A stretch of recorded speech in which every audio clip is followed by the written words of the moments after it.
time for Bet On It, brought to you by Warhorse Sportsbook, best place in Nebraska. Place your sports bets. What's up, DB? Oh, I was just going back and forth with my sister. You look alarmed for a second. No, she's in Manhattan, Harlem. She's 18 minutes from Yankee Stadium, other side of the river. Yeah? Yeah, but I Googled when I thought she should be an Airbnb candidate. But I ran it by my mom last week, and she's like, yeah, you know your sister. That's not happening. I'm like, yeah, good point. No, that's because not gonna happen. T-Mac is from he's from the South Bronx. Okay. I mean, formerly known as South Bronx, which is just right off of Fordham Road, which isn't very far from her. Yeah. Yeah. Am I mistaken? South Bronx used to be a pretty rough part of town. Yeah. It's all from South Bronx to. It's one of the ones I've heard of that's usually not a good sign. Yeah. Well, you know what they say, T-Mac. He's not like the others. No, I'm just. I can't believe Hot Danger said exactly what you were talking about. Yeah, that's super weird. I asked Shane if the mics were on. Yeah. Because it's a random pull. Yeah. I was actually thinking about it last night. That's a random pull. Because so I'm thinking about it. Yeah. Like when you asked me, and I had to pause, which doesn't happen often, but it's Right. probably what I should do more often. Just relax a little bit. But you could tell it wasn't something you'd thought about. No, I hadn't thought about it. And he says because of the transfer portal and everything that isn't Big Ten or SEC, is JUCO now the right way to go? You just asked me, do you think why don't more people consider junior college coaches? So I think he was saying that everybody else is basically a JUCO now. Yeah. So like all the group of five, whatever. No, I understand. And so what I had asked you off air, which is why you were like, are the mics on? Yeah, it was just weird how you guys are kind of on the same page. You guys just think alike. I asked. That is totally not true. I go, okay, with all, because, coming off of Jake Dickert ending up at Wake Forest, which was a good hire for them. But, you see some of these either power jobs that are kind of rough jobs or these group of five jobs that are, they're challenging places to win. And talking with Mitch through the NBC earlier about the roster change and the nature of what these roster changes are now, I looked at it and go, that's really similar to what JUCO coaches have done for a really long time.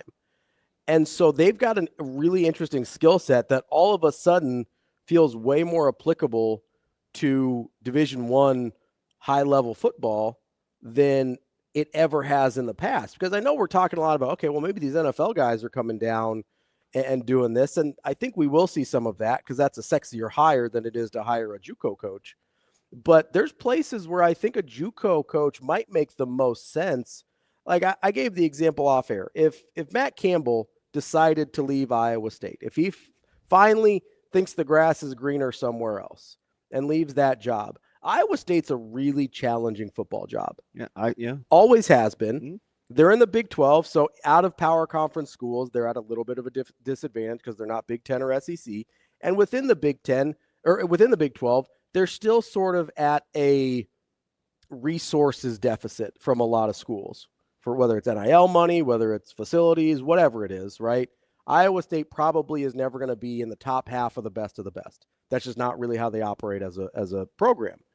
So would it be crazy if you're Iowa State to call Scott Strohmeier, who, by the way, is playing for a third straight national championship tonight, from Iowa Western and say, hey, you know how this works?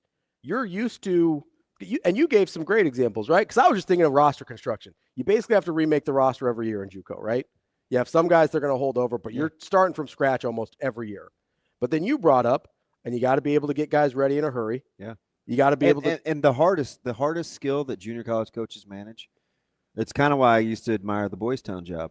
You have to coach guys and gals whose goal it is to not be there, is to leave that place. Yeah, 100%. And you're trying to help them. Right? So it's just a unique skill set. That's the really unique part about junior college coaches is they're not only okay with the fact that their guys don't actually want to be there, is they're actively trying to help them leave.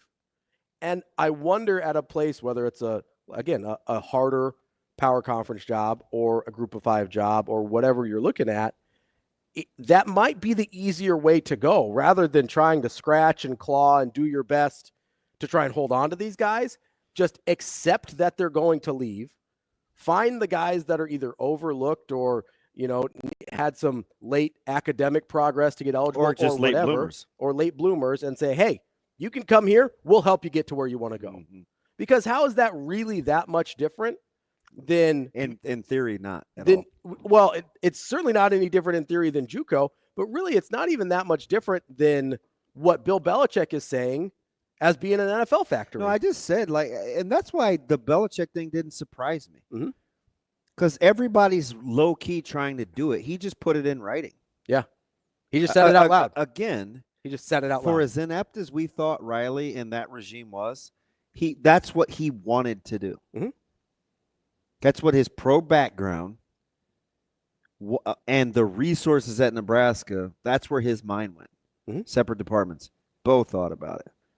Hey, listen, I need to bolster. Not bolster. What does bolster I need to beef up my recruiting staff. And we're like, oh, he just doesn't like to recruit. Yeah. That is what we said. I didn't even finish that, but that is what we said. Yeah, I remember that now. He's a bad recruiter. He just doesn't want to do it. Yeah. That's what people said. And so this isn't. And maybe there was some truth to that, but I would be surprised though with so much overlap and how you have to be more of a manager now than actually an X's and O's guy. Why the question that was asked to Tomlin, because I can't remember what a job it was associated with, but my man literally walked off the podium and he's like, listen, I don't talk in extremes. I don't like to use the word never. Get a word. Never. Yeah. You know what I mean?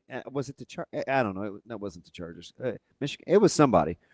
And but now that might not be such a bad thing. And it's Orlovsky's fault with the Vrabel stuff. Yeah. Yeah. 100%.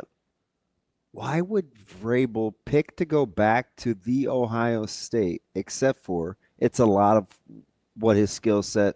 Yeah, he feels like he's well equipped for it. Yeah. And he's going to be well compensated for it. And he can have his departments and still have autonomy. And he cares about Ohio State. Yeah. Like, that's obviously a place he cares about. I don't think he would take any other college job. But you look at his... So who's hiring Pete Carroll next? Pete Carroll's a really interesting one. Pete Carroll should have a job. You think he should have a college job? Yeah. Pete Carroll would thrive in college right now. I agree. I think you could go and get Pete Carroll, and you'd be in great shape. I probably would have hired Pete Carroll before I hired Bill Belichick. With you. Because he's got a little bit more of that youthful exuberance. I'm probably with you there. Not that Bill Belichick isn't going to be successful. I have no idea. But he's got most of the same skill sets as Belichick, and he's got a little more of that. And he's got the college success behind it too, right? Like with Bill Belichick, you're taking a chance. And now what Carroll's good at is not considered cheating. It's considered being good at your job. Yeah, it's a prerequisite. Yeah. It's not cheating. It is maybe the most important part of the job now. Joel brings up a good point. What'd Joel say?